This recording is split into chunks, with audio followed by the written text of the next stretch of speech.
Good morning wastage. పేరు పద్మ. నేను విశాఖపట్నంలో ఉంటాను. నేను వెస్టేజ్ మార్కెటింగ్ ప్రైవేట్ లిమిటెడ్లో నేను ఒక గ్రౌండ్ డైరెక్టర్గా ఉన్నాను. ఎందుకంటే ఈ ప్రొడక్ట్ వాడుకోవడానికి కారణం ఏంటంటే మేము దీనిలో ఆరోగ్యం కోసమే వచ్చాము. ఎప్పుడైతే మన ఆరోగ్యం కాపాడుకుని మనం ఆనందంగా ఉంటామో అప్పుడే డబ్బులు కూడా మనకి ఐశ్వర్యం కూడా వస్తుంది. ఎక్కడైనా చూడండి, డబ్బులు లేని ఇల్లు కనిపిస్తాయి కానీ జబ్బులు లేని ఇల్లు కనిపించట్లేదు. అలాగే మా ఇళ్ళల్లో కూడా అందరికీ బోల్డ్ అనారోగ్యాలు ఉన్నాయి. షుగర్లు, బీపీలు, అలాగే థైరాయిడ్ అని, గ్యాస్ట్రిక్ ప్రాబ్లం అని రకరకాల జబ్బులతోటి అందరూ కూడా బాధపడుతున్నారు. మా అత్తవారింట్లోనూ అనారోగ్యాలు, షుగరు, బీపీ, ఆయాసం ఇవన్నీ ఉన్నాయి. కానీ ఎటువంటి ప్రాబ్లమ్స్ లేకుండా ఇంత మంచి కంపెనీలో ఉన్నందుకు నేను చాలా గర్వంగా ఫీల్ అవుతాను. ఈ కంపెనీకి రావడానికి కూడా మా అబ్బాయి, మా కోడలు, మా మనవలు సహకారం కూడా మాకు ఎప్పుడూ ఉంటుంది. ఎందుకంటే నిజంగా కన్న కొడుకు కూడా అలా చూడడం అనమాట. అంత ఎక్సలెంట్గా మా బాబు, మమ్మీ ఎలా ఉన్నావు, డాడీ ఎలా ఉన్నావు, ఏది కావాల్సి వచ్చినా గబుక్కుని మా అబ్బాయికి ఫోన్ చేసేసుకుంటాను. నాకు ఏదైనా కొంచెం చిన్న బాధ వచ్చినా కూడా మా అబ్బాయితో షేర్ చేసుకుంటూ ఉంటాను. మా అబ్బాయి కూడా ఏం లేదు మమ్మీ, మేము ఉన్నామని చెప్పి చాలా ధైర్యం ఇస్తూ ఉంటాడు మాకు. ఆ ధైర్యంతో మేము ఇలా ముందుకెళ్ళడం కూడా జరుగుతుంది. ఎన్నో మాటలు ఎంతోమంది అంటారు, అవన్నీ పట్టించుకుంటే మేము ముందుకు వెళ్ళలేము.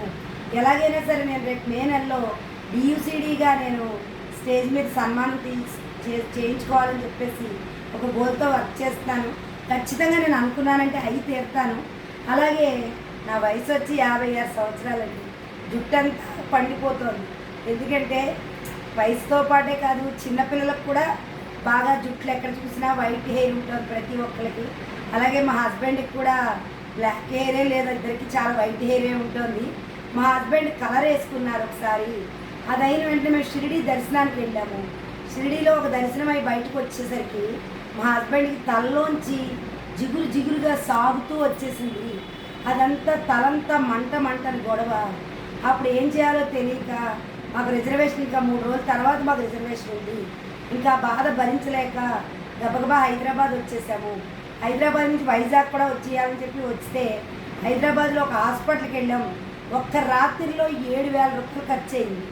ఏంటంటే డాక్టర్ చిన్నపిల్ల, ఈ వయసులో మీకు ఇద్దరికి కలర్స్ అవసరమా, ఎందుకు వేసుకున్నారు అని చెప్పేసి ఆవిడ చాలా గట్టిగా కేకలేసింది. అప్పటి నుంచి మా హస్బెండ్ కలర్ వేసుకోవడం కొంచెం మానేరు, కానీ నేను మాత్రం ఎప్పుడు మానలేదు. నాకు కూడా మంట ఉండేది, కానీ అలాగే వాడుతున్నాను. ఇప్పుడు మన వెస్టేజ్ ద్వారా నేను తెలుసుకున్నది ఏంటంటే అదే మీ అందరికీ చెప్దామని చెప్పి నేను ఈ వీడియో చేయడం జరుగుతుంది. ఇది మేము వాడే తలకు వేసుకునే కలరు, అందరూ వాడతారు, బంజారాస్ దీని పేరు. దీనిలో ఈ పౌడర్ ఒక బౌల్లోకి తీసుకొని నేను వచ్చి అలోవెరా ఒక సప్లిమెంట్ తీసుకుంటాను, ఓపెన్ చేస్తాను, పౌడర్ అందులో వేస్తాను. అలాగే స్పిర్లోనా ఇది కూడా ఓపెన్ చేస్తున్నాను, పౌడర్ అందులో వేస్తున్నాను. అలాగే నీమ్ క్యాప్సిల్లో ఇది వచ్చి వేప నూనెతో చేసింది. ఈ వేప 2 క్యాప్సిల్స్ ఆ పౌడర్లో వేయడం జరుగుతుంది. అలాగే ఆమ్ల ఇదేంటంటే లోపల ఉంది ఉసిరి పొడి.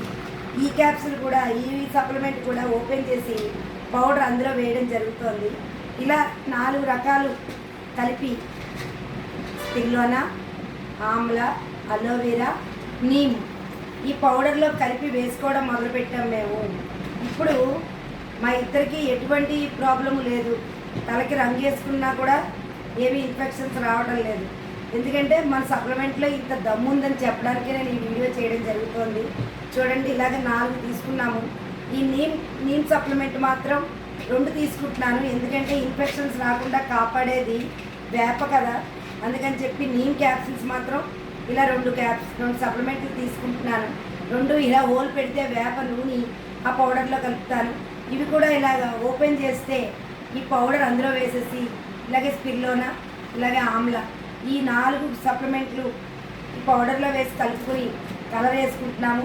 కలర్ మానేస్తే మరి మళ్ళీ మేము ముసలాళ్ళలా కనిపిస్తాం కదా, అందుకని చెప్పి కంపెనీ ఎప్పుడు పుట్టిందో నేను అప్పుడు పుట్టానని చెప్తూ ఉంటాను.